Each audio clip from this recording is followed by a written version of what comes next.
Hey guys, welcome back to our channel. I'm Megan. And I'm Nick. This is Louie. And this is Cooper. And today you're going to meet our Cockatiels. Alright, so the first one we're going to start out with is Cooper. So Cooper was originally named after Bradley Cooper, because when I got him was around the time A Star Is Born came out, or the first time I watched it. But then as I got to know his personality and that he's not really like the sweet boy, I named him after DB Cooper, who you can do some independent research on yourself.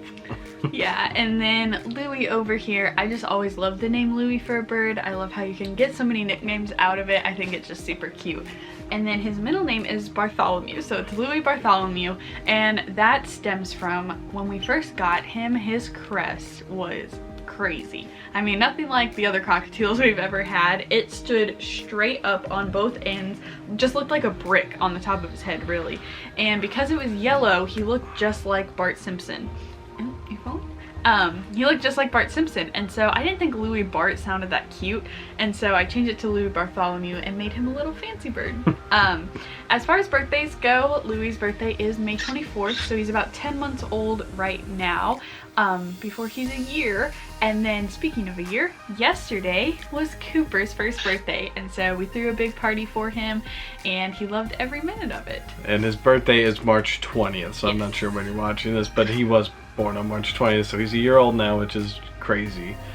You want to talk about how we got him? Yeah, and so we got our boys from a local lady. My sister found her whenever she got her first two cockatiels, and we love her so much. I mean, she's a hero. Yeah, we are so blessed to have her in our lives. Being kind of new to birds, we have so many questions and so many, when they break blood feathers, everything. Yeah. She lets us come over, she drops everything for us. We are so thankful for her. But we got them from her, and so I texted her and I was like, hey, do you have any cockatiel males? And the reason I wanted a male is they are more likely to talk and sing. And so she was like, well, you can come over and look at the ones I have. She had about 7, and so I went over and I fell in love with one of them. And so she was like, well, I might do DNA tests on just all of them. And I was like, okay, just let me know.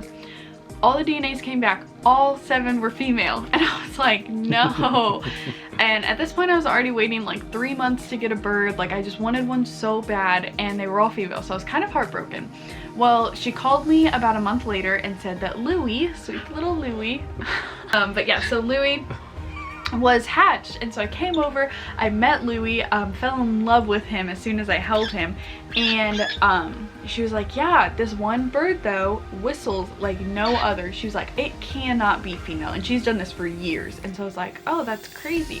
So she did another DNA test. Turns out the first time was wrong, and that was Cooper, and Cooper's obviously a male. But then I told Nick about Cooper, and he was like, well, I kind of want a bird. And at first I wasn't too keen on it, just because he does have all the reptiles, and I just wanted birds to be my thing. I had to beg her, but it worked out in the end. After a lot of begging, I finally caved. It helped that she was already kind of in love with Cooper anyway from meeting him so much, so it was a pretty easy sell at that point. Yeah.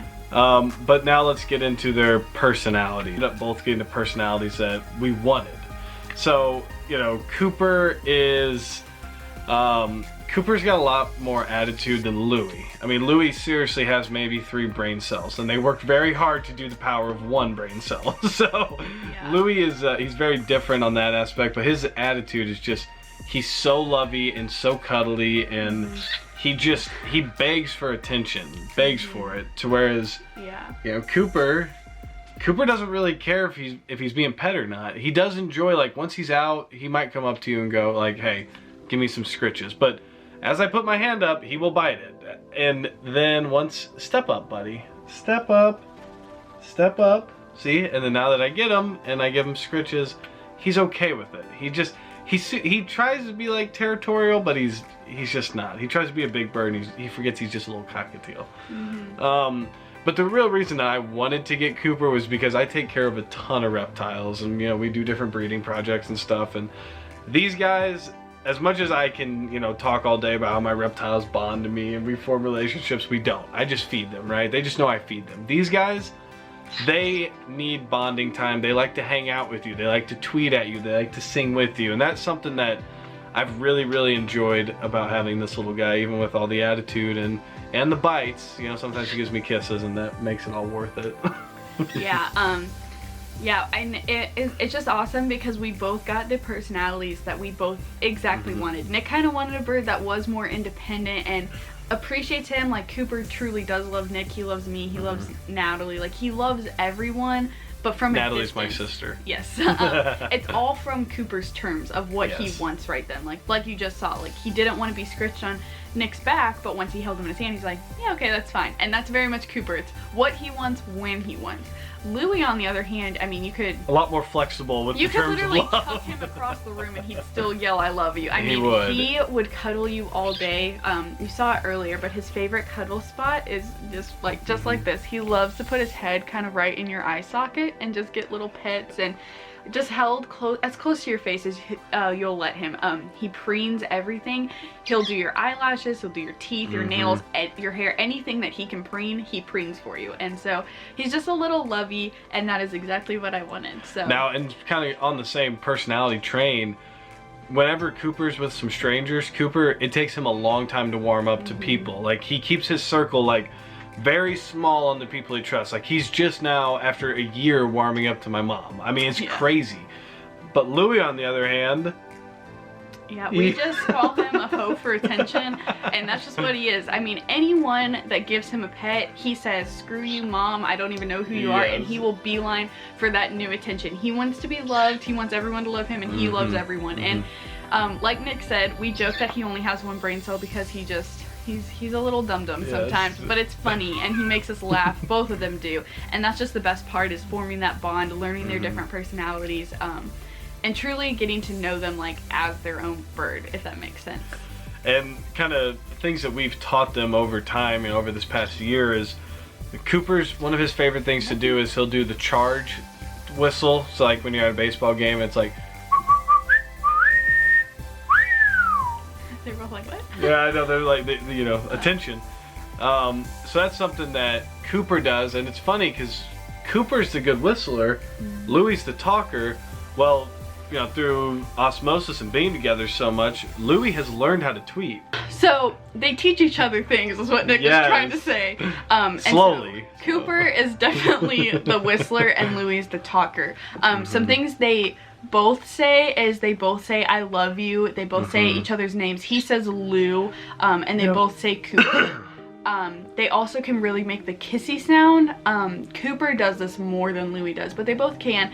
Just going like when you say give me kisses. They're both not very on command birds, so it's not like I can say give me kisses and they always will. It's more just when they're in the mood, as we were saying. And it's typically when they're excited. If they're excited, they just like, they make that kissy sound constantly.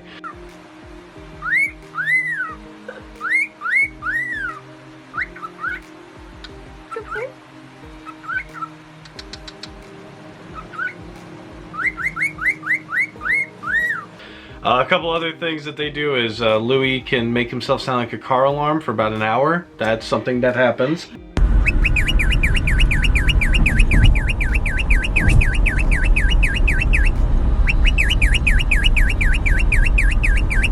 Yeah, Nick taught him that one just by incident or coincidence, and Louie grabbed onto that and held it. He loves car rides, but Nick and I live 40 minutes away from each other, so every time I drive to his house for a weekend, 40 minutes of just going do do do do do do do do do do do, and it gets really old. So we are now trying to train him off of that, and it's been pretty successful. I've learned as if you just cover him up and don't give him any attention, he'll stop. Nothing like a Saturday morning at 7 a.m. when the sun's coming up and that doesn't stop until he gets let out of his cage. So there's another cockatiel situation for you there.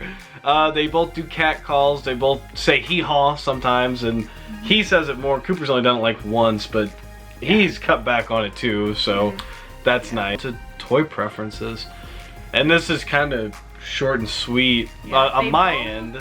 I mean, they both love to shred pretty much any toy, and that's really common among all birds. Louie specifically loves bells, anything he makes sound with to get that attention. Yeah. But especially Cooper, anything they can shred. They love crinkle paper, they love cards, they love literally anything that they can shred, puncture. We put paper in their cage all the time just so they can hole punch it. I mean, they love to shred. Yeah, so it's important to find toys that your bird likes, because if they're tearing it up, that means they're having fun with it. If they're not, if you have a pristine toy, they hate that toy. Take that thing out because they're not using it. So, yeah. But we do plan on making a care video where we're gonna kind of dive into some of that stuff a little more and just kind of our experiences with our cockatiels and how we handle certain things. So we're definitely looking forward to making that and getting that out to you guys hopefully fairly soon.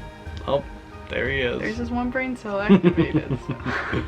But yeah, thanks guys so much for watching. We really hope you enjoyed learning about our little babies. Yes. As you've seen in previous videos, and you'll keep seeing them in later videos, they're little stars, and so we love to include them in anything we can. Pretty much anytime we're in Nick's room, they're out with us, hanging out on our shoulder or on top of their cage. We have a little playground up there. They have a perch too.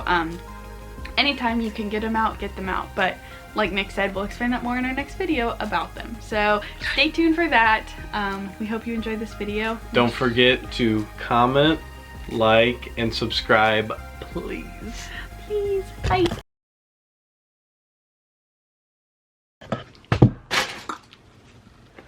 Osmosis is something that happens over time. No, it is not. Osmosis? What do you think it is? Cell division, babe. Osmosis? Yes. No, it's not. Well, we'll look this up. I'm not cutting that till I know I'm wrong. You're leaving that in because you're so... Osmosis? Yes. You can learn things through osmosis. Osmosis is when two cells like come together. I don't care. You can still learn things. Yeah, but over time, right? Well, everything's over time. That's what I'm saying. That's why it's called osmosis. You can learn things through osmosis. That is not how you're using it. All right. Anyway, So what were we saying?